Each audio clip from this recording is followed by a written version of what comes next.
My name is Charlie Rinehart, and today I am in the Criterion cabinet, and I am very excited to talk to you about some movies. So much to choose from. Okay, I can take these home with me, right? Okay, here we go. My Dinner with Andre. This is unlike anything you've seen before, unless you've seen a play, maybe. It's just about two guys having dinner together, and that is the entire movie. It's just them talking at dinner. Just kind of about the changing theater world and Andre Gregory's experiences in other countries. It is just a perfect example of how to write dialogue, and there are a lot of close-up shots in this, and I love a good close-up.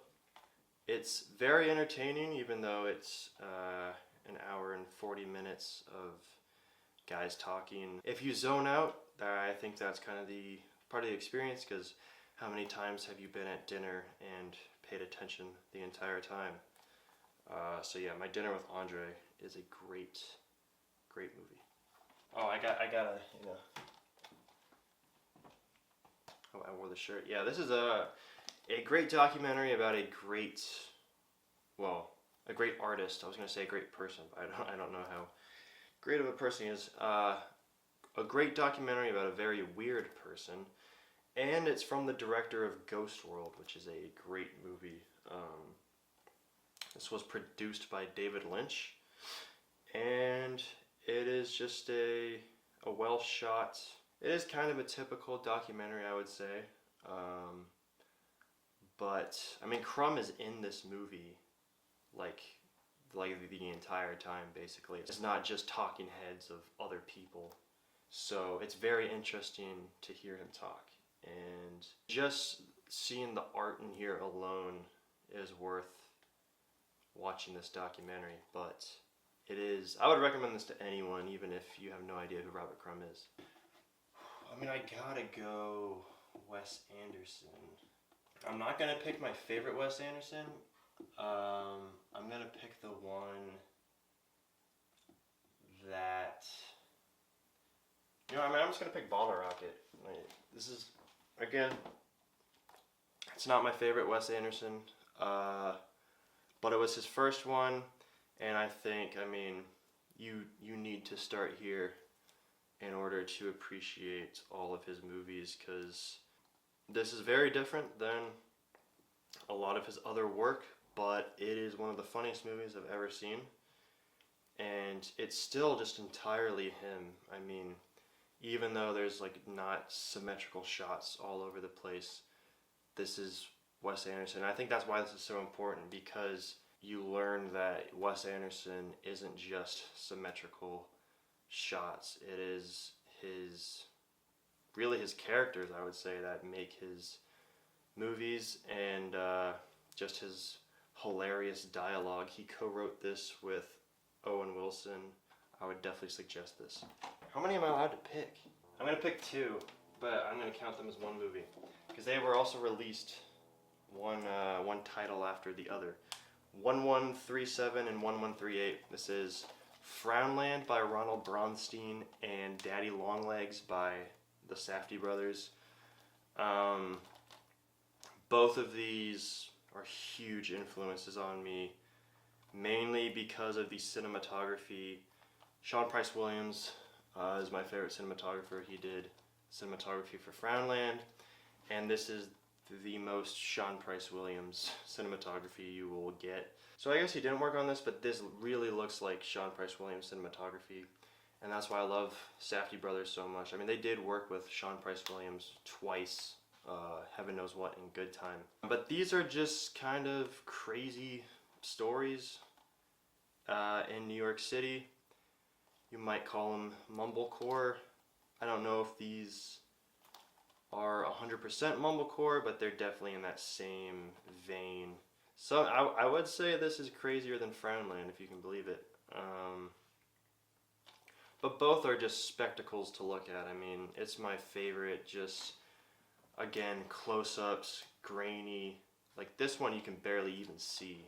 It's so dark and grainy. It's basically if you like took a punk fanzine from the 70s and made it into a movie, that's these two.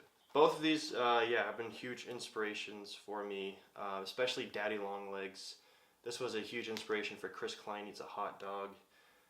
Believe it or not, I think if you watch it, if you watch that and watch this, you'll definitely see the influence. But, yeah, great movies. Chasing Amy. I don't love this one. I mean, I do like it. It's not as good as Clerks or Mallrats, but I do appreciate this because I think this is the one where Kevin Smith really found his footing as a filmmaker. I think Clerks and Mallrats, he's still developing exactly who he wants to be, and they're definitely still Kevin Smith movies, but this is kind of where it was like, alright, this is who Kevin Smith is going to be. The first time I watched this movie, this is not a joke, I shat my pants not even 10 minutes into it.